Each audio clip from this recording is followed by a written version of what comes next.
How do the games from Halo's Master Chief Collection run on an Intel Arc card?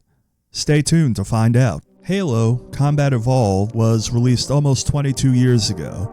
The original Xbox, the console that the original Halo ran on, utilized a 700 MHz Intel Pentium 3 processor, 64 MB of RAM, and a custom NVIDIA X GPU. The Xbox's nickname during development was the Direct Xbox, named after the API that allowed Microsoft to be so dominant in the PC gaming market. In this video, I plan on flipping the script and seeing how Halo runs on a PC running Linux and a 16GB Intel Arc A770. Oh, the rest of the specs of the machine I'm using: an Intel i5-13500 with 32GB of DDR4 3200 MHz or Mega Transfers memory, and a terabyte Western Digital SN770 SSD as a game drive. This should theoretically blow the original Xbox out of the water, but what do I know? Anyway, the prevailing consensus is that older games don't run very well on Arc. I'm not really here to prove that claim right or wrong, but instead, I want to test older games and see how they perform on Intel Arc, for good or for bad. Also, I'd like to maybe show you that you can game on Linux if you're on the fence about trying to game on Linux. Yeah, Linux. OpenSUSE Linux, to be precise. And if you find yourself interested in using OpenSUSE Linux, check out my playlist on how to get up and running on OpenSUSE Linux. You can ignore the NVIDIA tutorial if you're using an Intel Arc card or an AMD GPU for that matter, since both have drivers that come bundled with the most modern and popular distributions. So, some ground rules. Right. I'm going to be showing real-time cutscenes and some gameplay from each of the Halo games included in the Master Chief Collection. Reach, Combat Evolved, and Halo 2 Anniversary Editions, Halo 3, 3 ODST, and Halo 4. I'll be playing at 1440p resolution with maxed out settings with remastered visuals on because the games look gorgeous that way. I'm going to be playing on easy because I'm not here to show off my skills. This is really an exploration of seeing how these older games render on this new line of graphics cards. I'll also have VSync turned off to see how many frames the A770 can crank out, so there will be screen tearing at times on my 60Hz monitor. Finally, I'm only going through the story mode. You're free to try multiplayer on your own time, but it's not my thing, and this video took a lot of time to produce as is. Oh, and I'll sprinkle in some gameplay from an AMD RX 6700 XT to see how the A770 compares to a product that's had a 20-year head start on driver development. When that happens, the A770 output will be on the left side of the screen, and the 6700 XT output will be on the right side of the screen. So let's begin. Alright, I'll start off with Halo Reach. Let's see if it blends, how it plays. Well, the A770 is really excelling at rendering this white screen. Let me provide some background on Halo Reach. Storyline-wise, Reach was a prequel to Combat Evolved, or Halo 1, but was released 8 years after. I didn't play this game before I started working on this video, but after playing through some of it, it's definitely on my list of games to play. Anyway, it depicts the fall of Reach, one of the many colony planets that humans in the 26th century inhabit in the Halo universe. There was some frustration from hardcore fans of Halo at the time of Reach's release, since the game's story diverges greatly from the 2001 novel The Fall of Reach, which served as a written prequel to the first Halo and was released 2 weeks before the game went on sale in 2001. I've actually wanted to read the Halo books before I started replaying and playing Halo games again. If I'm understanding this correctly, Noble Team, the group that Halo Reach follows, is a group of Spartan soldiers derived from the same military program that the Master Chief came out of. And there's a new team member that joins them on Reach, Spartan B312, or as his teammates call him, Noble 6. The team is on Reach to investigate a communications array that went silent, and within the first few minutes of the game, it becomes clear to the filthy casual Halo fan that I am, that authorities from Earth don't only have their hands full with the Covenant, but more on that later. Let's talk about how the game's performing on Intel Arc. I'm going to speed things up here by 500%, but you're free to slow things down and look at the frame rates, or whatever other idiosyncrasies.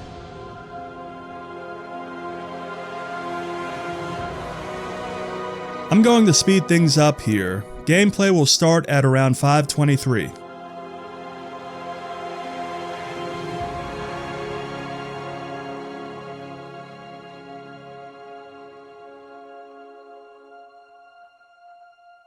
Things look good here as I get out of the helicopter. The A770 is maintaining a frame rate between 120 and 190 frames per second, with the GPU hovering at around 70% utilization. Now, let's compare this performance to the 6700 XT. Surprisingly, they're pretty close, with the A770 even pulling ahead at times. Their utilization rates are also quite similar.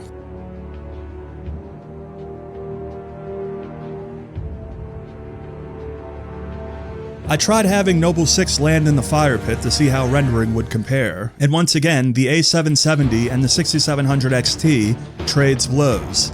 At times, the A770 outperforms the 6700 XT.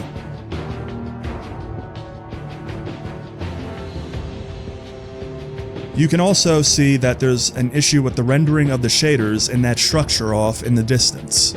As we approach this property gate, both cards continue to impress.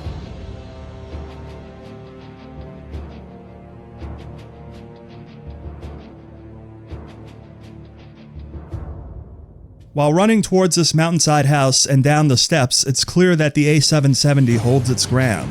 However, frame rate output begins to slow down as I approach and walk on the shiny, reflective cobblestone ground.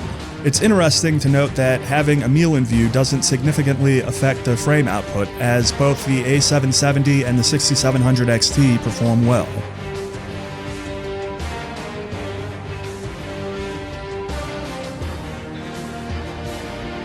In this interrogation scene, I tried to capture the members of the Noble group to compare things, because I noticed some glitching with the character's shadows and the textures around or interacting with the shadows during the playthrough with the Arc A770. I don't really see that happening with the 6700 XT. Things look pretty solid with the Radeon card. That's probably the biggest issue I see with the Arc card in this short playthrough of the game. In the remaining portion, it seems the 6700 XT generally produces a bit more frames, but again, I can't get exact results, and it's probably within the margin of error.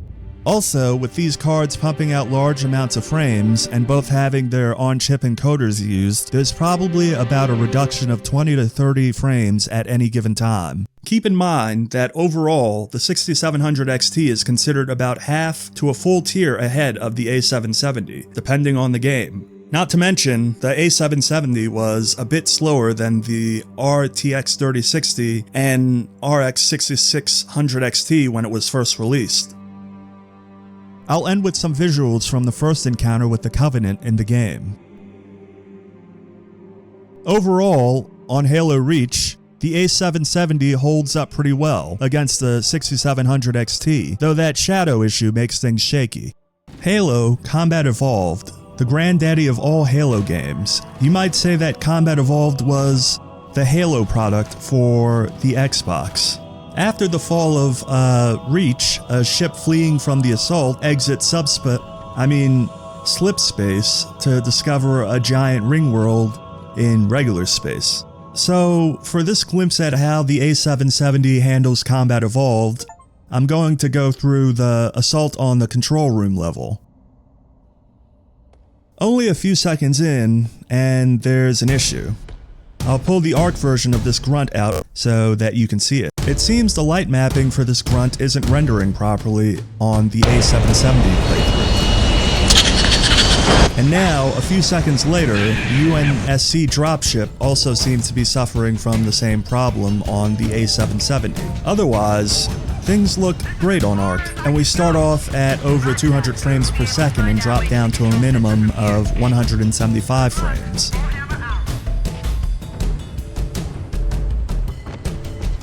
Things are running pretty well, and I think those with a 144Hz display would be happy that they can get full use of their monitor playing this remastered version of the first Halo.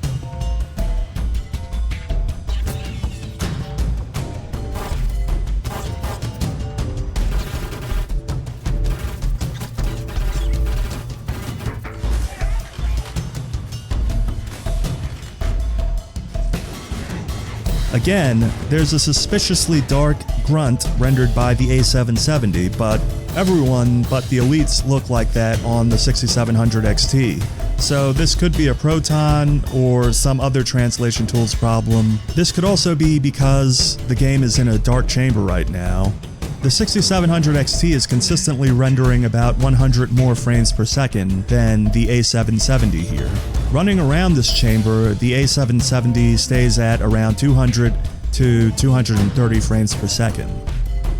I've seen a few videos talking about the uncanny emptiness of game environments like those found in Half-Life and Halo and other games from the late 90s and early aughts. But I have to wonder if that was the intent of the game creators and the artists they worked with, or if their visions were hindered by technological limitations. Remember, the Xbox had a 300 MHz processor and 64 megabytes of memory to work with, and the machines for making assets back then, well, a modern Raspberry Pi could probably run laps around those systems. I don't think I'd enjoy creating textures on a Raspberry Pi given the workstations we have today, if I knew how to do that. I partially chose Assault on the Control Room for this, can I call it a visual benchmark? Because of all that's going on visually.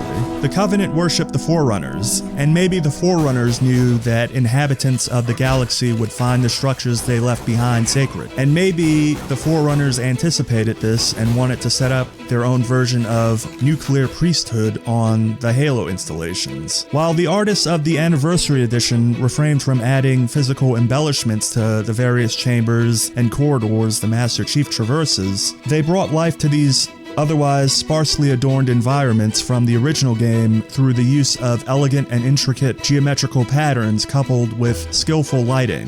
This architectural approach bears resemblance to the deliberate design found in places of worship across Abrahamic religions I'm most familiar with, such as cathedrals, mosques, and synagogues.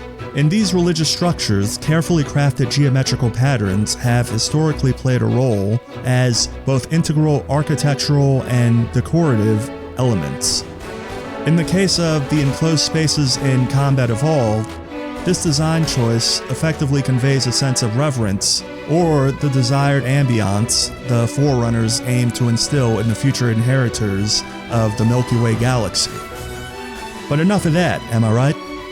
Crossing this bridge between the mountain installations with the snow falling, frame rates on the A770 are anywhere from 149 frames per second to 220.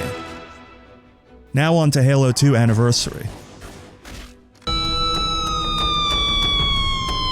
After the destruction of Installation 04, the Prophet of Regret, along with a bit of a Covenant fleet, approximately 14 ships, and a colossal Scarab tank, embarked on a quest for Forerunner artifacts. Their convoy comes out of slipspace and into the presence of a massive human population, with numerous humans inhabiting a blue planet, Earth.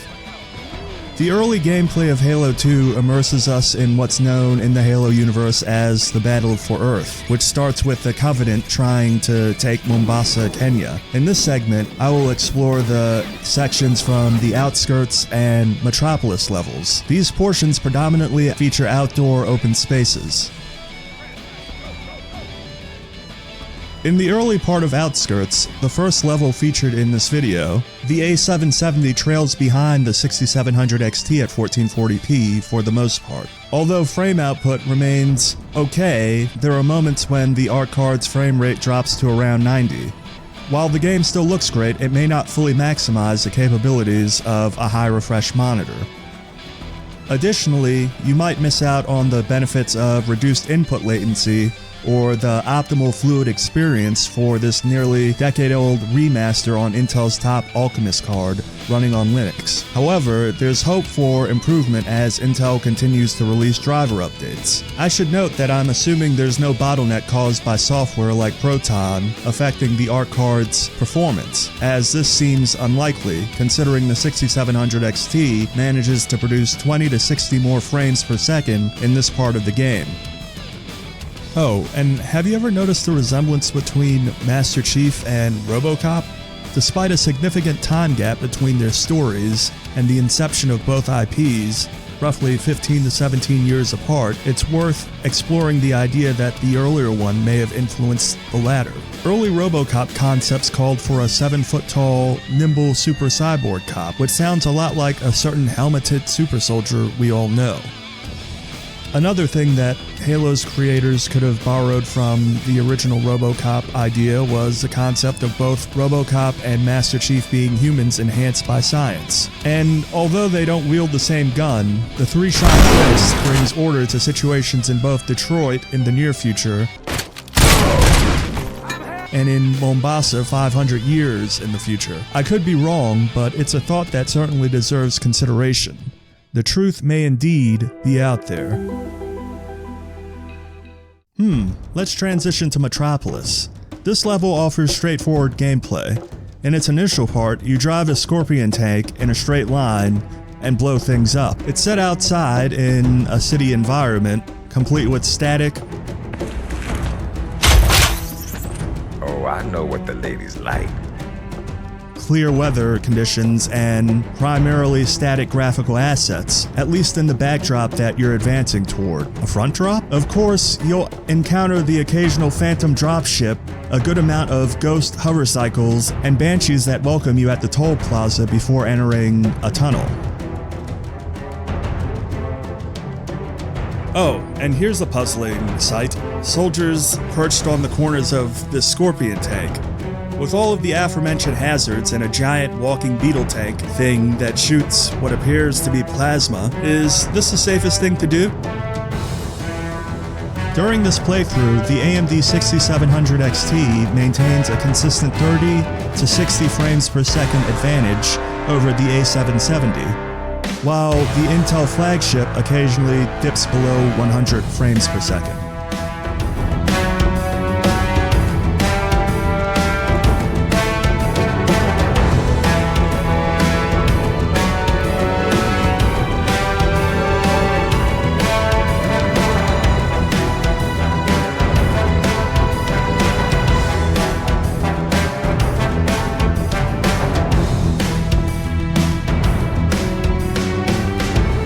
There's also a strange instance where the screen momentarily turns blue on the A770, indicating a brief technical hiccup.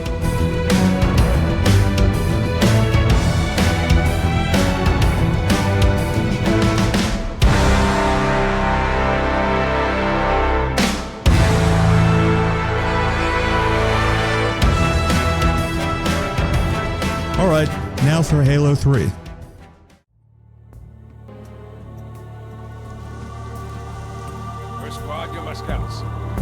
Don't adjust your display. This is Halo 3. It's my 6700 XT playthrough layered over my A770 playthrough. It'll be like this only for a little while. There.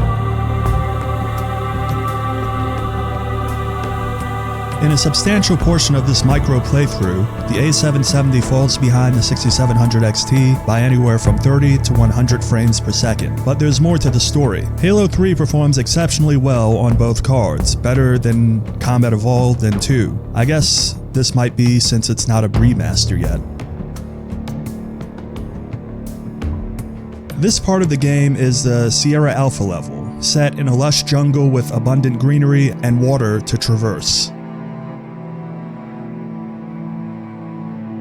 It feels a bit like Vietnam at first, sort of like when you're leaving the library. Is that the place? After first encountering the flood in Combat Evolved.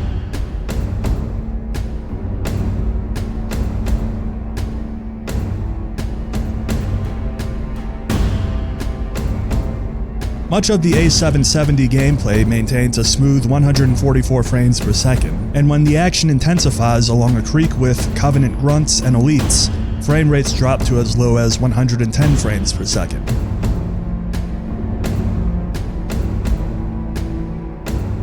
So while I'm talking about Halo 3, it was the first Halo game on the Xbox 360. I remember being disappointed to learn that there would be another 3 years between Halo 2 and Halo 3. Back then, 3 years felt like a significantly longer duration of time. Now, well, The past 3 years have felt like both 10 years and 6 months at the same time.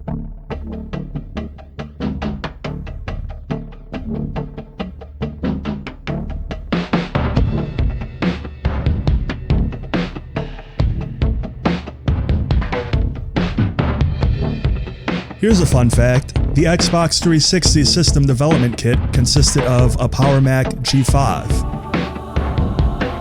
Unfortunately, the article I once read about Microsoft receiving a batch of Power Macs doesn't seem to be on the internet anymore.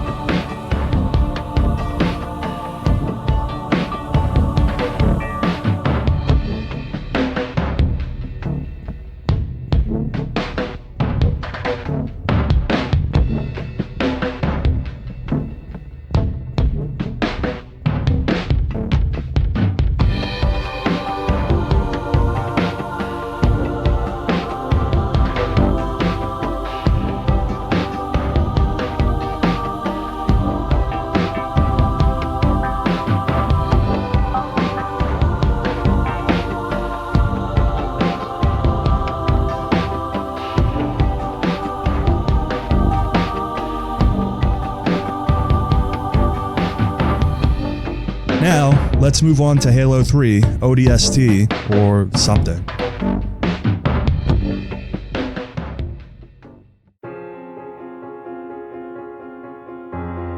So, Halo 3, ODST, which stands for Orbital Drop Shock Troopers, actually takes place after the Battle of Mombasa in Halo 2, where a Covenant ship enters slipspace over the Kenyan city and leaves a path of destruction and radiation in its wake.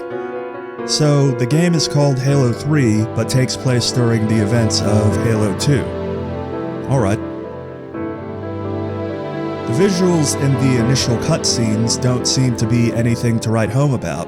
The minimal frame rate I saw in this playthrough was about 140 frames per second, consistently hitting around 175 frames during the A770 micro playthrough.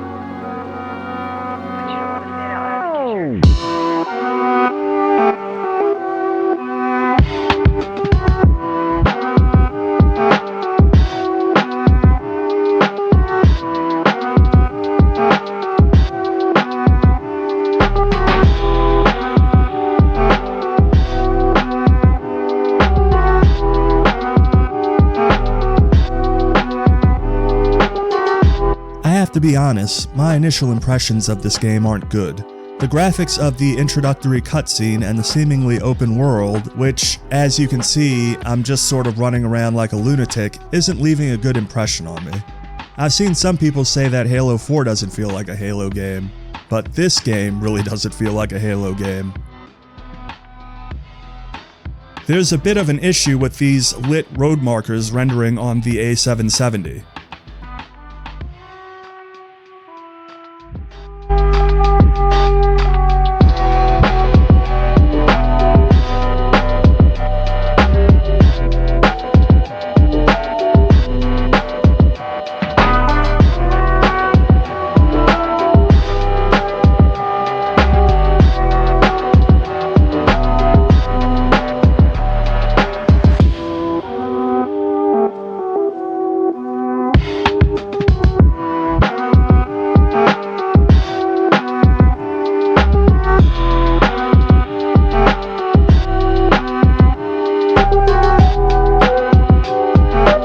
The synopses I read for ODST all made it out to be an interesting game.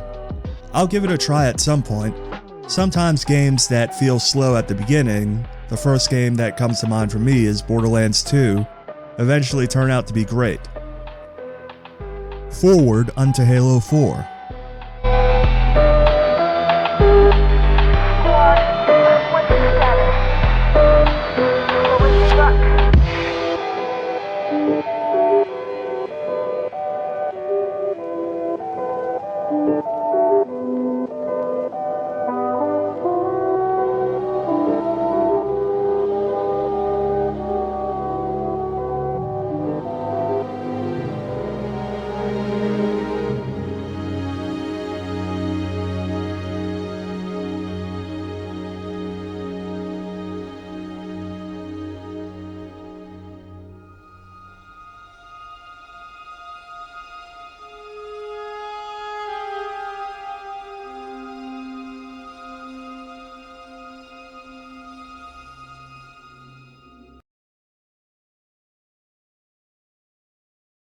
Halo 4 is the most recent addition to the Master Chief Collection on PC. It came out a few weeks after ODST in 2020. Maybe 343 Industries will add 5 and Infinite to the collection at some point. I mean, I'm just old enough to remember being told that Halo 3 was the end of the Halo series. Sure, Reach and 3 ODST came out after 3, but one was a parallel story and the other was a prequel, meant to expand the universe established by the first 3 games. Dr. Halsey, you're bending history for your own favor, and you know it.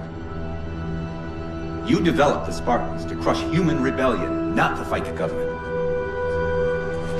When one human world after another fell, when my Spartans were all that stood between humanity and extinction. So now I can talk about the 2 conflicts that Earth had to deal with that I referenced in the Reach section. There was a rebellion faction on Earth and on the other colonies. Humans were dealing with these internal struggles while the Covenant began destroying their colonies. Not totally clear on everything that happened, and this makes me want to delve into the books to get the full backstory before playing through these games.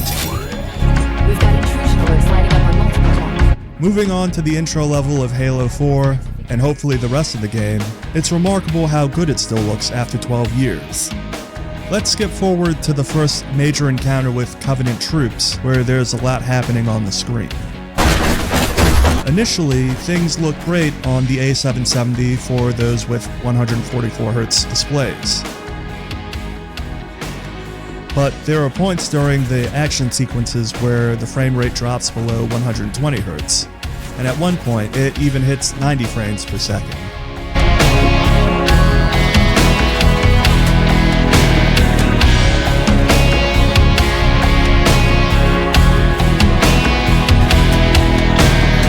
In contrast, the 6700 XT consistently stays above 200 frames per second, with occasional drops to 170 frames.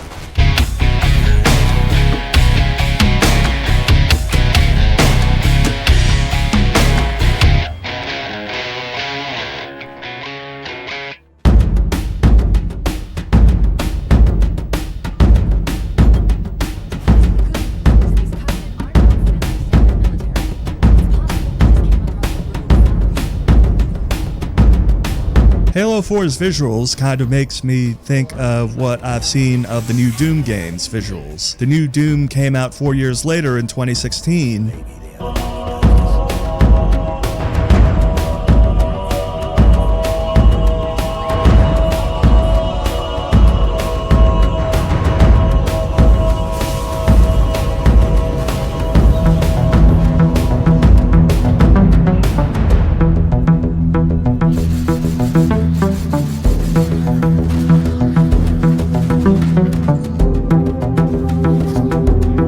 The art direction of 4 has noticeably evolved compared to previous installments, so I'll leave it at that. Drawing from what I said in the Halo Combat Evolved section of this video, as technology advances, artists and creators can further refine their vision and enhance the game's aesthetics.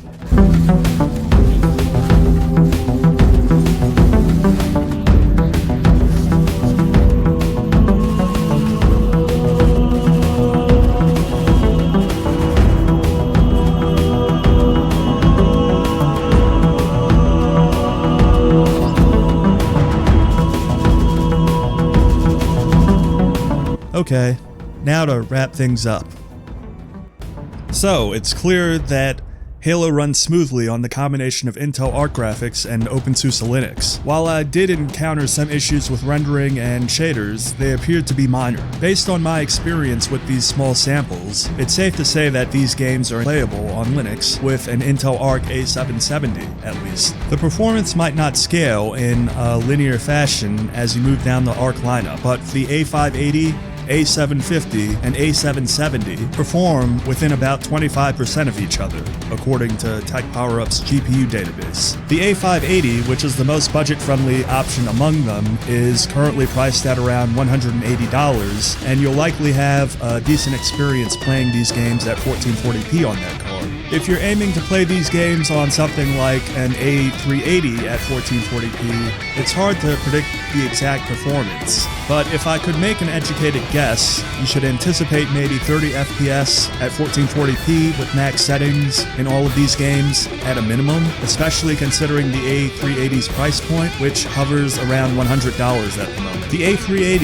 is a 1080p card after all, and you'll probably get a solid 60 frames per second at that resolution minimum. It's important to mention that this video is being released following a recent Intel driver update that boasted a remarkable 750% improvement in Halo, the Master Chief Collection on Windows. I dedicated about 3 weeks to working on this video because of things mostly related to Kden Live, not counting the time spent gathering footage. As I continue to refine my production workflow and determine the necessary elements for the videos I aim to create, I appreciate your patience and support. Anyway, while Arc's Linux drivers lag behind their Windows counterparts, these games still performed exceptionally well on Linux, despite Linux not being the primary focus of Arc support. Intel's driver developers are actively engaged in developing the new XE driver for Linux, promising a better future for graphic solutions from Team Blue on the Penguin-centric platform.